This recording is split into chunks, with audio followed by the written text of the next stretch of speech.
Good afternoon, everyone. This is Elisa Baum, GridGain's Director of Product Marketing. I'll begin in just a moment, but first I need to conduct just a bit of housekeeping. Could you please raise your hand using the hand icon located in the GoToWebinar control panel to let me know that you can hear me? And I see hands. Great. Okay, everyone can hear me? Great. Next, during this webinar, you will be unmute, but should you have any questions during the discussion, please enter them in the questions field within the control panel. At the end of the webinar, we'll take time to answer as many questions as possible, and those that aren't addressed will be answered in a follow-up blog entry on GridGain's blog. In addition, I'll send a recording of this webinar and the slides to everyone within 48 hours. I'd like to thank you for attending today's webinar, Empowering Retail Banking with In-Memory Computing. It's being presented by industry consultant Eric Cartman. And with that said, I'll turn the floor over to Eric. Go ahead, Eric. Thank you, Alyssa. Thank you so much. Hello, everybody. Good morning, good evening, good afternoon. I know that we have viewers in various parts of the world, so I welcome you all to the next episode in our series on GridGain and how our in-memory data fabric helps various parts of the financial industry to cope with many challenges that they need to deal with. And today's seminar will concentrate on retail banking. And that's a big area for us, as we have a number of top retail banks in the world utilizing our technology. And I'll try to cover today the issues that the banks are having today, how the industry is evolving in this new reality of digital banking and issues related to that. And then also we'll talk about the GridGain and how we can help with our in-memory platform with all of those issues. And we'll talk about case studies, and I'll show you examples again of how banks and other institutions can use us effectively and to resolve some of the issues that we'll discuss today. So you're probably well aware that retail banking is changing, right? That we are in a different situation today than we used to before, when it was very difficult for new banks to enter this area. Today, a lot of transactions, a lot of payments and any of the other types of dealings we do with the banks are operating within digital mode. We connect online, we connect through mobile devices, we connect multiple ways to our banks, and we expect real-time, simultaneous reactions no matter what transactions we're processing through them. As retail banks stabilize their balance sheets, they are looking at the competition that they're having with each other, as well as some of the newer players, technology players that also come in with various banking solutions, and they're looking at ways to compete with them. It's the transactional costs have been reduced significantly, as there are many networks that can accommodate financial transactions, and a lot of players do come in through them, and therefore the networks themselves have to charge lower fees to allow for those transactions to be processed. Profits are also reducing because of that, because again, there are many options and the competition is fierce, and that results in decreasing profit margins. As I mentioned, competition from traditional and non-traditional players, right? We are looking at online competitors such as Yodlee, Simple, Mint.com, that are specifically the specific online vendors that are offering various financial banking services to customers in pure digital form. Through online bill payments, through remote check deposits, through consolidation of different accounts details amongst multiple banks. So that is a reality today. We also see big digital players like Apple and Amazon threatening to go beyond their consumer-oriented products and offer retail financial services like Apple's Passbook or Amazon's One Click, for example. And obviously, the banks need to focus on how to disrupt, their own marketplace by continually innovating new products and solutions that will solve the needs of the current customers, right? Because the customers also demand digital services, new products, innovative approaches, and the banks have to provide all of that.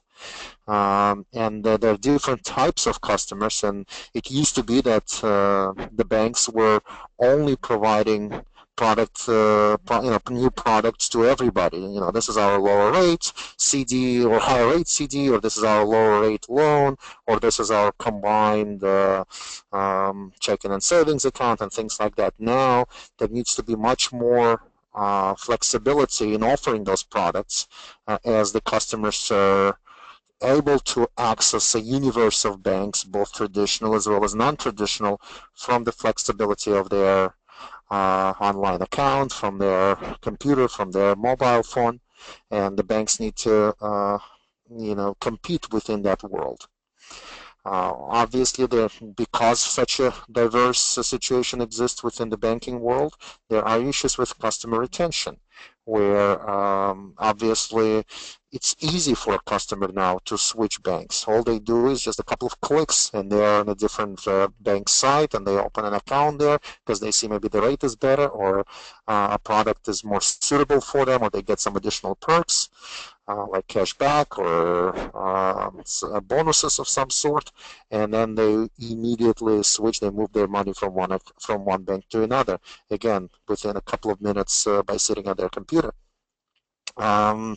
Innovative ideas with shortened life cycles. Obviously, that's also, we cannot think of the products for a long time, because again the competition is fierce, and we need to be able to provide make the ideas a reality in a very quick fashion. We also need to transition from the branch model to omnichannel model, right? And what I mean by that is that well, besides the point that the branch model is kind of outdated and is moving away from being the top money generator for the bank into sort of sometimes a necessity to address the needs of their older customers, or some other customer base situation. But the majority of transactions already have moved away from the branch model to a digital channel. But what I mean here is that the branch model needs to offer the same services as the omnichannel model. So if you in whichever channel you're coming into the bank to do any kind of banking transaction, you need to make sure that it's same process, similar experience you're having with that channel, just like you would within a branch, or even better, because maybe you don't need to wait in line and travel and all that stuff. I just have a quote here that talks about some report that PricewaterhouseCoopers did very recently, I believe in December of last year, on retail. It was called PwC Retail Banking 2020, Evolution or Revolution. And this is even the name is quite interesting, that the whole model is of banking is changing so rapidly that it's not really a revolution, but it may be a revolution. And what they say here is that 55% of bank executives view non-traditional new players as a threat, while 31% believe they present innovative partnership opportunities. So that's another interesting angle from which I'm looking at what's happening within the retail banking industry. Is that first it was, well, let's see how we can compete with the new digital incomers to the industry, versus now is like, well, maybe we can do certain things that they cannot do, but we can utilize their engines, their tools, their approaches, their marketing strategies in the way for us to attract more customers. So it's more of working together versus really trying to fight each other.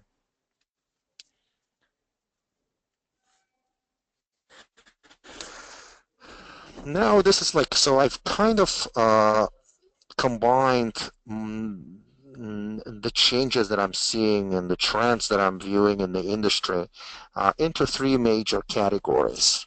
One I call the digital customer experience, and I've talked about it a little bit already, but just to reemphasize that there are many more transactions coming into the banking world than before. You're moving away from the physical branches that are open, 9 to 3, 9 to 5, to 24/7, that you can log in from anywhere, and you expect that if you're scanning your check or you're,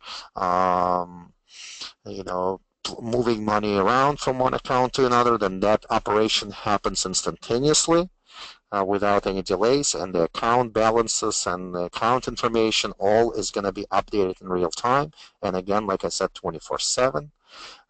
There are digital branches that I'm also seeing some of the innovative techniques happening in the industry, where you can basically log into a portal which replaces a physical branch, and all of the services you can do in a physical branch you can do within this digital branch.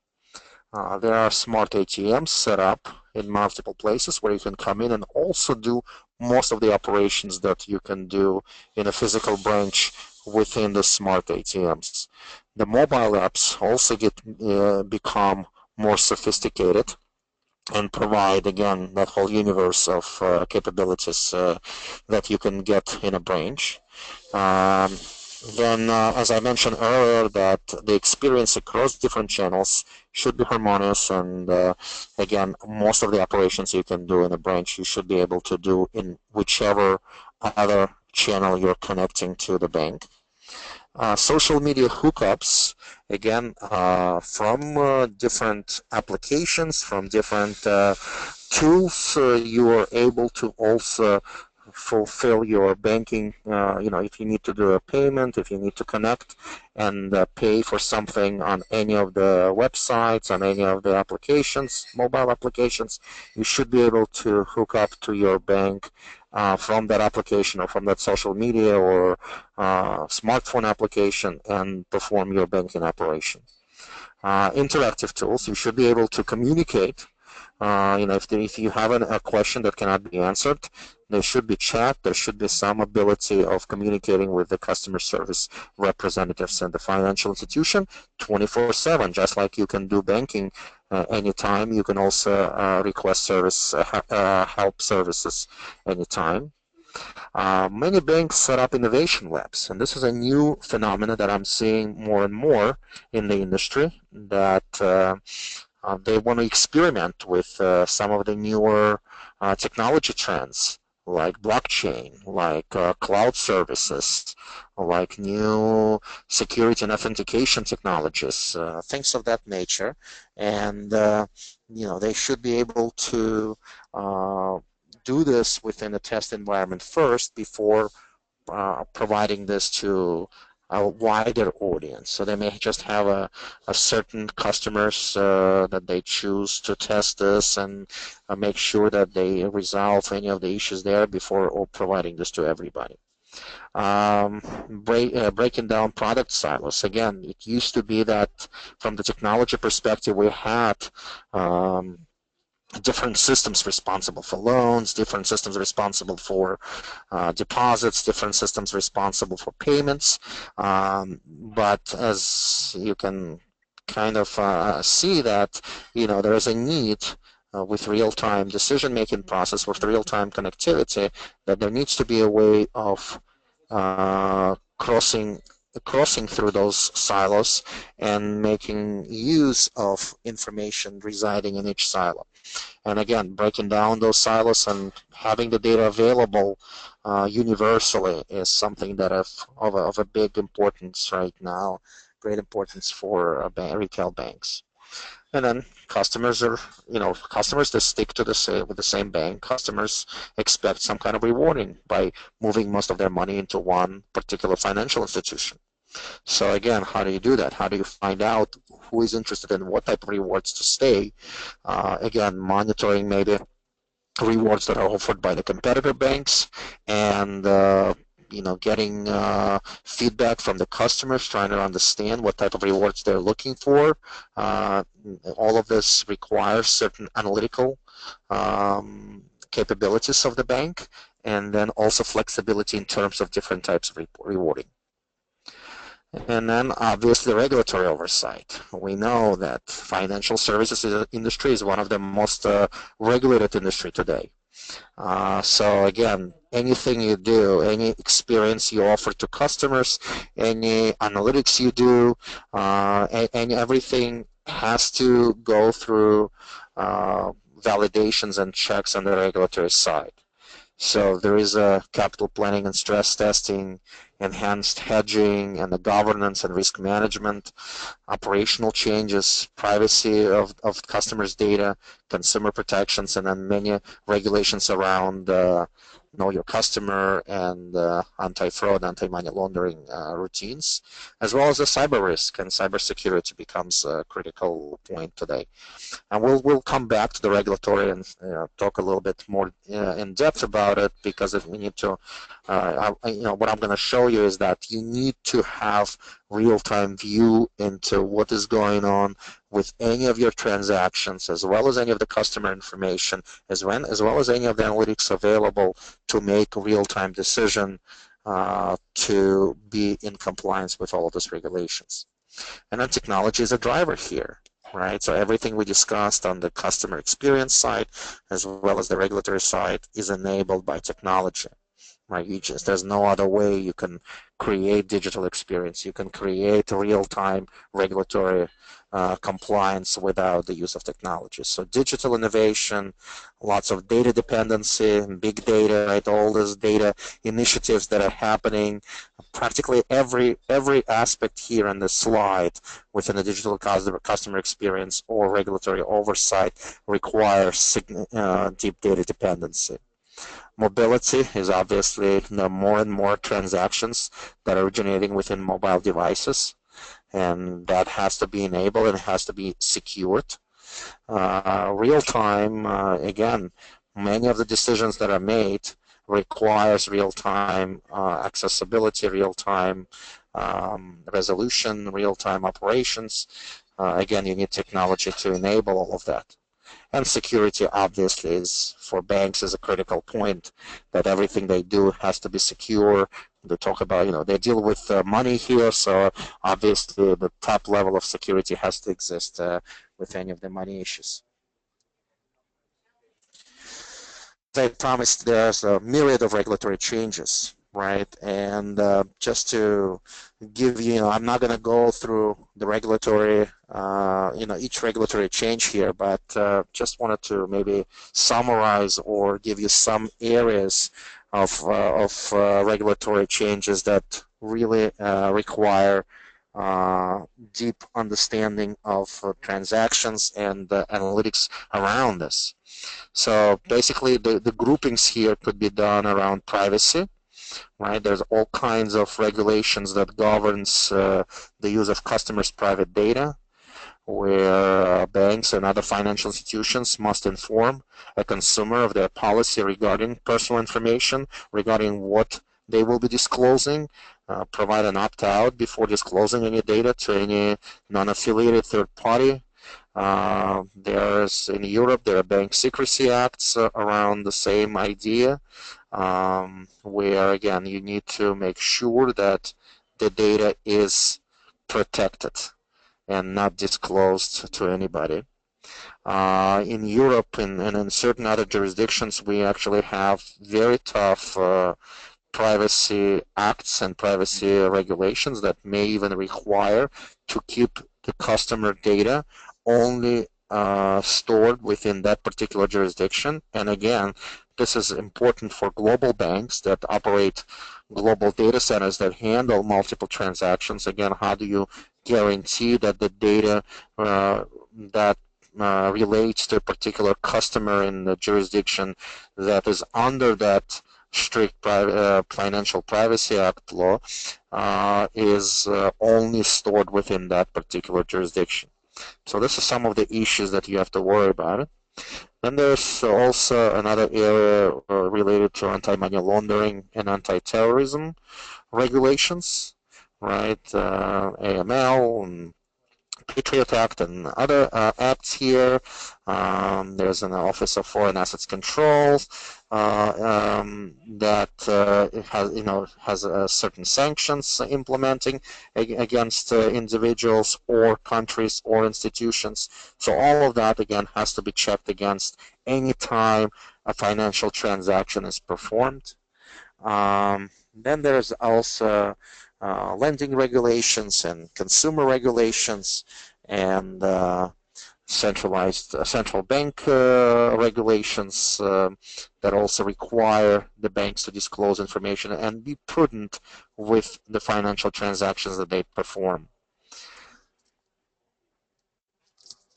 On the technology trend side, we're also operating in a new world where more and more technology is being used within the banks, and soon enough the banks will become almost like technology companies because there's much more emphasis on technology than any other component of those banks. And obviously, a few of the areas to point out here is that blockchain. There's lots of discussion about blockchains and how that's going to simplify payments and other retail banking functions, as well as make transactional cost even lower than it is today. We had a webinar on blockchain recently, and I believe the white paper is available on our site or is about to become available very soon. So I do suggest that you take a look at that, as we've covered this extensively. I'm not going to do it here, but just wanted to say that blockchain are starting to filter down from investment banks to the retail banks. And there are some proof of concepts and other initiatives happening this year, which are conducted by large retail banks. And it's possible that some blockchain-powered solutions will be launched this year. But obviously, the mainstream launches are still probably a couple of years away. But this is a technology that you should really look into and be aware of. Big data is a reality today. A lot, as the banks are moving from silos to silos. They're trying to consolidate their decisions making power. They wanted to quickly access data, compliance related data, customer related data, transactional data. It has to be done quickly. So big data is this sort of a way of organizing the data together and having a quick access to the data from whichever application you're trying to access that data. And then the cloud services, obviously, as more and more operations are being outsourced, so cloud becomes important as it's a way of centralizing certain services and allowing different banks to outsource some of the services which are not their primary focus, again, to save money and to standardize that processing. Social media, as I mentioned earlier, becomes more and more important. You can do purchases through social media sites. You can do connections to your banks. You can compare rates. You can do a lot of things from social media. So the banks, again, have to communicate, have to have a two-way directional communications with social media sites. Integrated digital experience, as I mentioned, is also important here as more and more transactions are moving digitally now. And mobile technology, obviously, a lot of banking we do is now through mobile devices. And Internet of Things and Internet of Everything, that's also becoming more and more important for banks for a number of reasons, right? Because with Internet of Things, there are cars that now are being connected to the internet. There are all kinds of other wearable devices and other things that are also becoming connected to the internet. And again, from through them, you may also want to perform certain banking operations, bypassing your mobile phone, bypassing your online connection, having a direct access from that Internet of Things device to your bank. Again, the banks are experimenting with this, and in some cases already making this available. But since you have a lot of transactions coming through the internet devices, the interconnected devices, obviously security becomes an issue here as the more and more banks are being accessed by hackers, by hostile environments, and there are all kinds of cybersecurity breaches that have been reported recently. So it becomes an area of a concern as well, and the banks also paying a lot of money to enforce security around the connections that they have into their transaction processing silos. And eliminating data silos, as I mentioned, you are trying to now create one large virtual view of your data for all of that analytics and all of that transactional power that you need to perform in real time. And digital and blended authentication, again, that's related to security, that you're trying to figure out how to authenticate yourselves with some digital capabilities, with maybe some random number generators, with some unique identifiers of the computer or any device from which the connection is made. So there are all kinds of ways and how the banks are trying to protect themselves through innovative authentication mechanisms.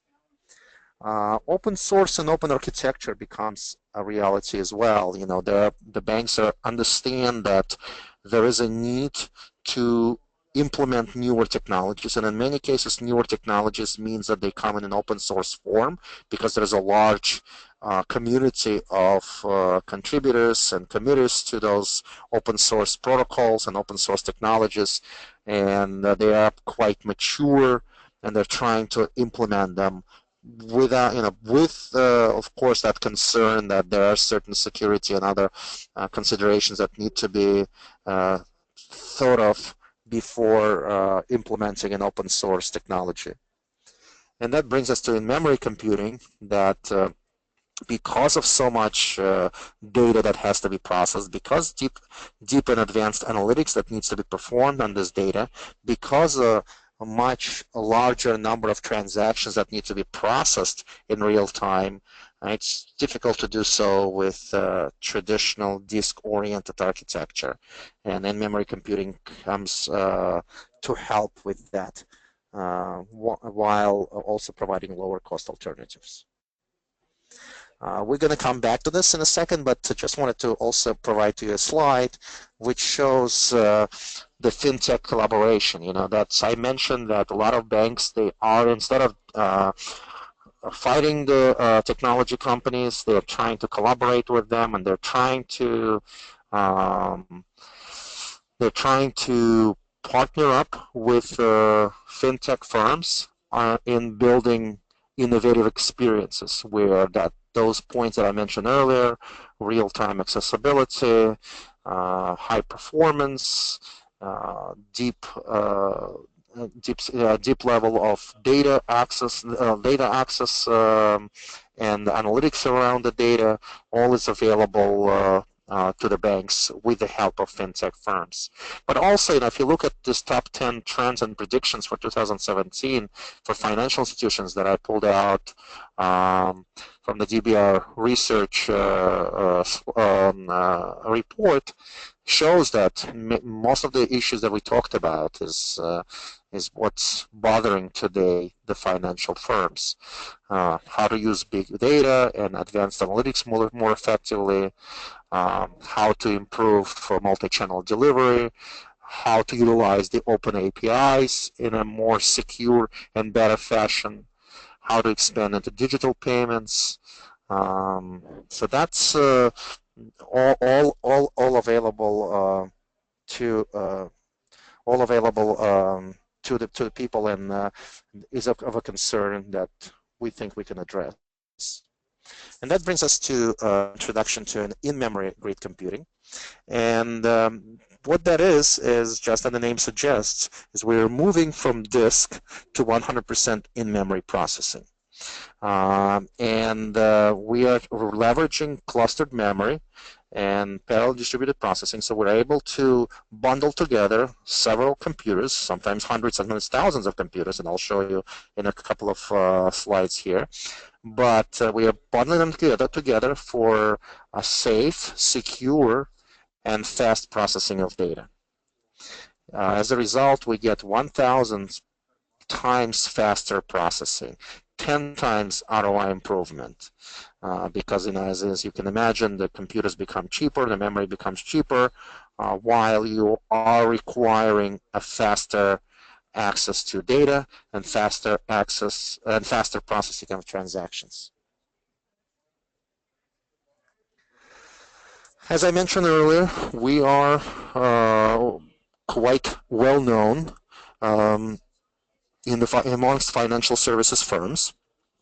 Some of the largest firms in the world use us today, like Citi, like Barclays, like Jefferies, like Sberbank, right? Some of the largest retail banks in the world trust their core processing to us. And where we are especially good at is obviously on the core banking and trading platforms. So whenever you have a high volume of transactions that need to be processed in real time, payments, any transactions that require real-time, quick decision on whether that transaction is allowed to proceed, so there is an analytics together with a large number of transactions. Those are usually the systems where we can show the best improvement in terms of performance and scalability. Big data analytics, compliance monitoring, financial software as a service platforms, risk management. So all of those areas, as we've talked about, are critical for retail banks.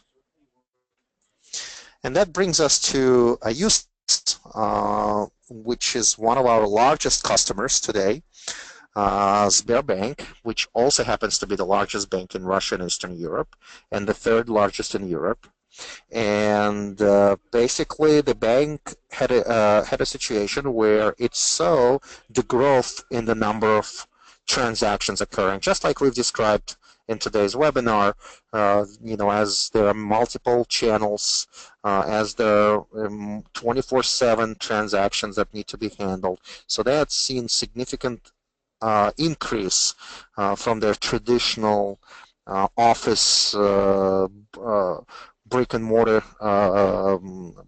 transaction processing to something that's growing significantly year to year.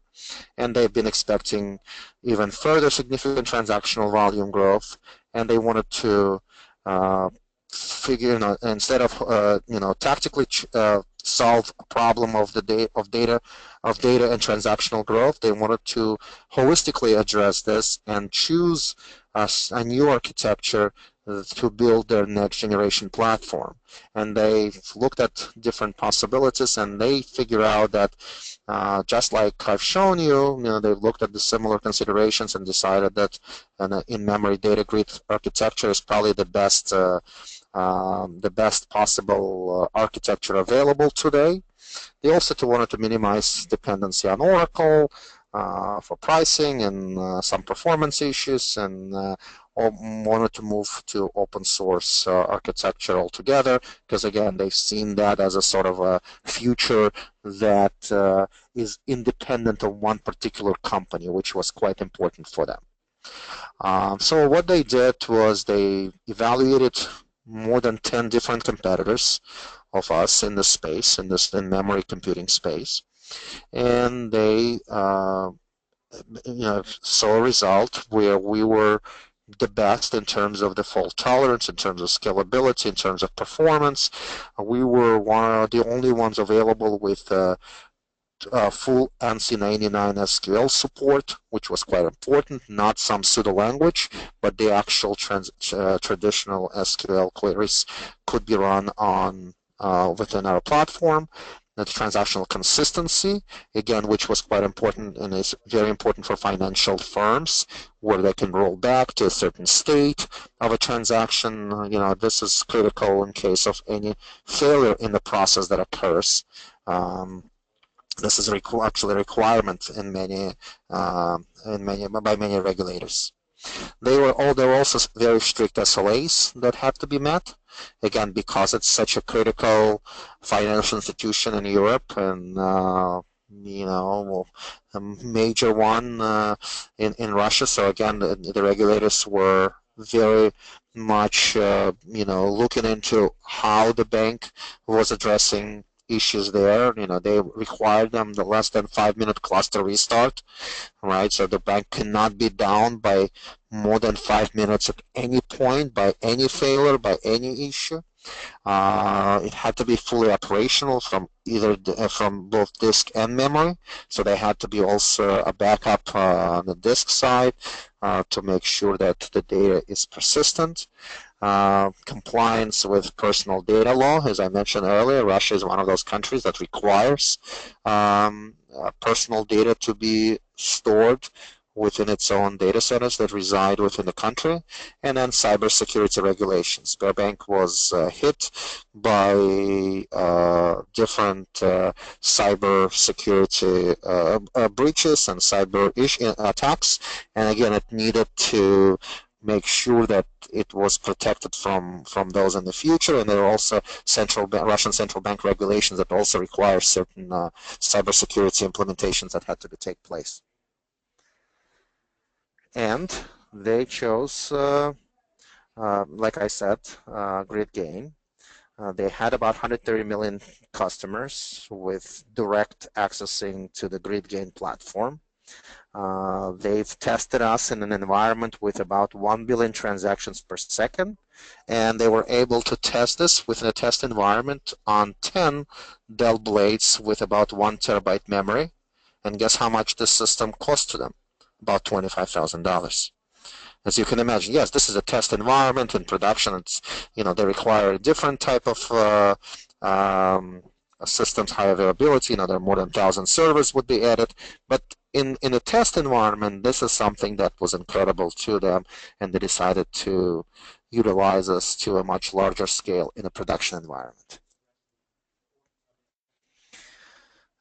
This is also not often that we get a CEO of a very large bank, global bank, mentioning us in specifics. And this bank, this Herman Gref is the CEO and chairman of Sberbank, very influential figure in Russian economy and politics and the world economy.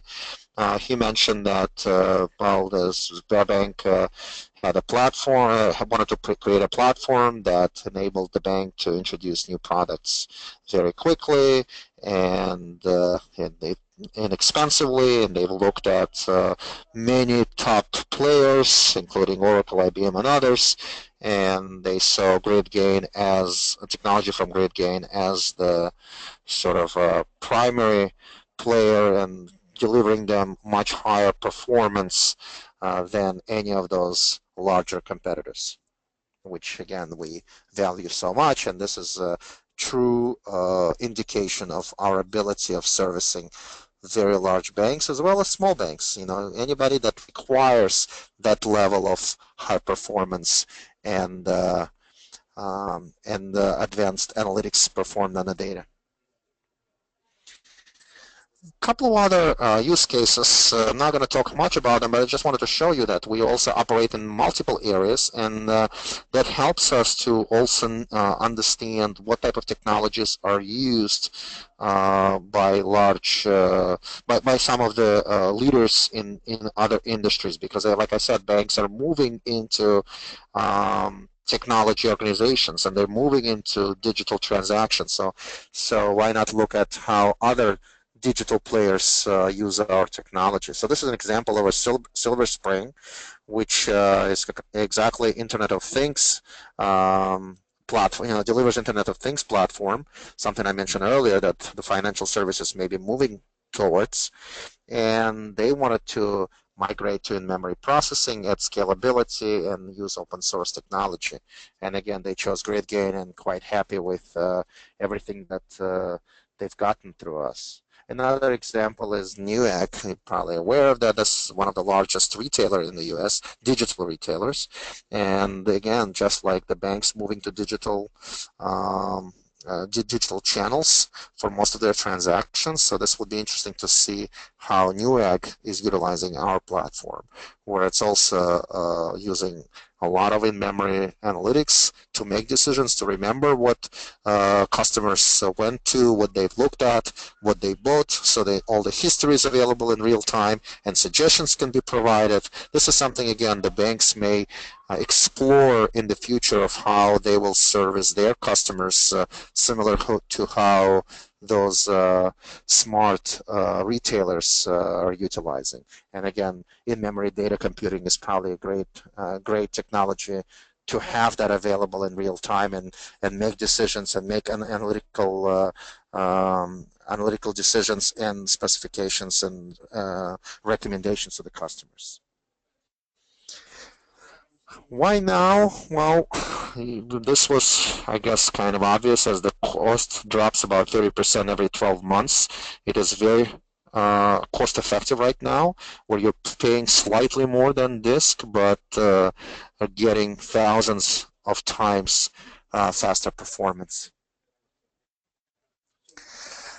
So now I'll talk a little bit about GridGain and our open source approach. So GridGain Enterprise Edition is based on Apache Ignite, which is a full open source package, which provides easy entry point for learning, for testing, for non-critical use. Also, we have a very large community of contributors that also operate with Ignite in various industries, and they have created additional plugins and additional templates that could be used by anybody from within this open source community. That's the beauty of open source, but there's still limitations to open source because obviously it may not be ready for enterprise users like banks that require additional enterprise level features. So within the in-memory data fabric, we are providing this high-performance distributed platform where the compute and the data reside within the same system to create that real-time experience. The system is organized. That's why we call it data grid, because everything is organized in components that help with certain functions, like this in-memory SQL querying, grid computing, risk analysis, high-performance computing, big data and real-time analytics, fault tolerance and auto balancing, in-memory distributed in-memory system. All kinds of algorithms that are supported by the system, complex event processing, advanced messaging. All of this is available as modules of the same grid product. Then obviously the system needs to be accessed from multiple systems, and again we've paid great attention here to the open source, supporting true open source promise of connecting from any language, from any type of application, accessing both structured and unstructured data. All of this is available with the product. The main benefits of the product, obviously, some of them are, obvious. Performance, as I mentioned many times, thousands times faster, and all of this is available with multiple ways, and you can see it through caching, through low latency, load balancing, lots of different ways how we can expedite processing of data better than some of our competitors. Scalability, as you can practically have an unlimited number of nodes through which you can extend the fabric, the platform. high availability, which again is quite important for financial institutions, that we pay a lot of attention to that to make sure that any node that is failing is going to be immediately replaced. Every write we do is duplicated. Everything is provided and in such a way that the high availability is never compromised, while the performance is still very, very adequate. Like I said before, financial transactions models are fully supported here. We can persist, as I mentioned in case of Sberbank. They wanted also to persist anything they do in memory also onto the disk as a backup, and we've provided them an ability to do so. And then we also pay a lot of attention to security with authentication, authorization, encryption, tracing. I mentioned cybersecurity and data privacy regulations, so we fully address those. Basically, here the slide shows you what you can do with the open source Apache Ignite and what you can do with GridGain Enterprise. As you can see, anything within Apache Ignite is supported by GridGain, but in addition, we also provide quite robust management portal product. We also support all the financial security protocols and requirements.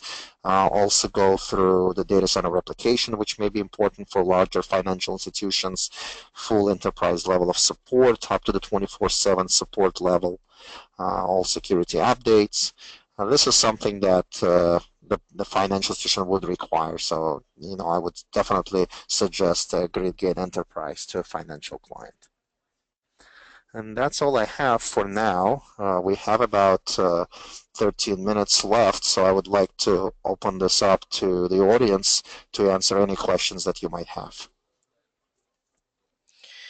Okay, audience, if you have any questions for Eric, please go ahead and enter it in the GoToWebinar questions panel, and I'll relay those to him.